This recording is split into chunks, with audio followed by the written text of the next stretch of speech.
Ladies and gentlemen, I'm very pleased to welcome you all to what I understand is the first public event in ODI's new offices. One or two people have already commented how they are nostalgic for the old blue-stained carpet, but it's great to be here in this fantastic building, and it's great that ODI and the Humanitarian Policy Group can host once again the launch of this year's World Disasters Report.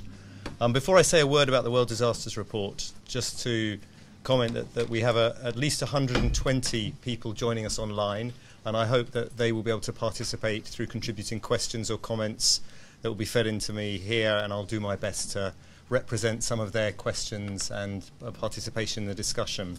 And I think we've got a great audience here today. I know a number of you are actively engaged as researchers or practitioners or working as in the area of migration and displacement, and I really hope you'll be able to respond to the report and contribute to the discussion in the second part of this session.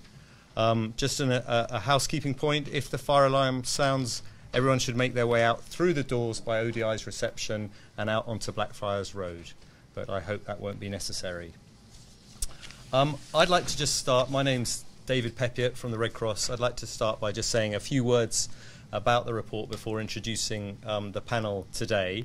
The World Disasters Report, as I said, is launched annually. This is its 20th issue. It is a report that brings together the latest disaster trends, facts, figures, and analysis of some of the current humanitarian challenges, not just that the Red Cross is facing, but that is relevant to the whole humanitarian community. It is an independent report, although commissioned by the Red Cross. The authors, some of whom are here today, are not representing the Red Cross's interests.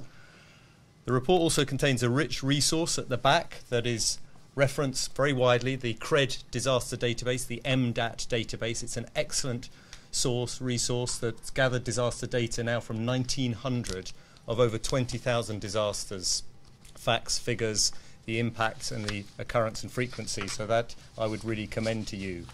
But particularly today we are looking at the theme of today's report, which is on forced migration and displacement. And just a few words and headlines from the report before I hand over to the report editor. Over 72 million people are forced migrants. That's more than 1 in every 100 of the world's citizens, 20 million of whom exist in situations of protracted displacement. And people who are forcibly displaced within their own countries far exceed the number of global refugees, which currently the report estimates at around 15 million.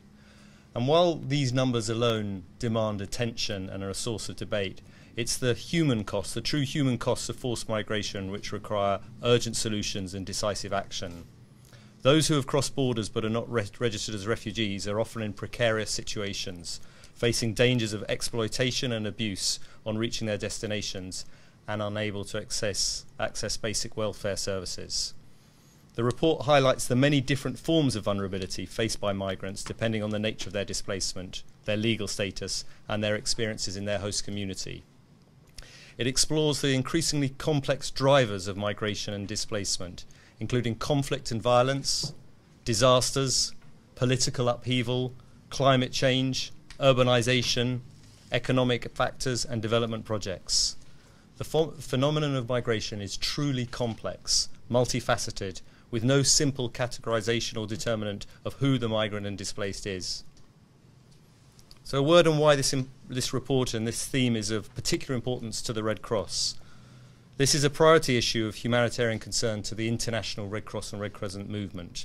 November 2011, the entire membership of our Red Cross, Red Crescent gathered with 164 governments, all of whom are signatories to the Geneva Conventions, where the leadership of the Red Cross and governments recognise the alarming humanitarian situation of migrants at all stages of their journey and the ongoing risks they face in regard to their dignity, safety, access, as well as protection and access to healthcare, shelter, food and education.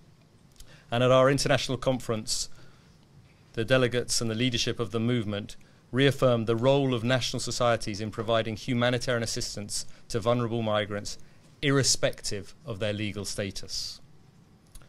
It strikes me that forced migration and displacement are defining characteristics of nearly all of today's humanitarian crises. DRC, Syria, Sudan, Somalia, Haiti, Pakistan, all of them are situations where humanitarian agencies are challenged in responding to the complex phenomena of displacement. And a major part of the humanitarian caseload for organisations like the Red Cross and others represented here today. But of course, forced migration and displacement has humanitarian consequences in every region of the world.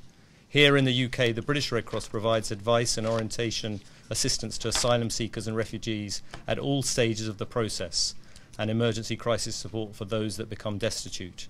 Last year, we assisted 35,000 asylum seekers, 23,000 of whom were destitute. But the report cites a striking fact that 4/5 of migrants are hosted in developing countries.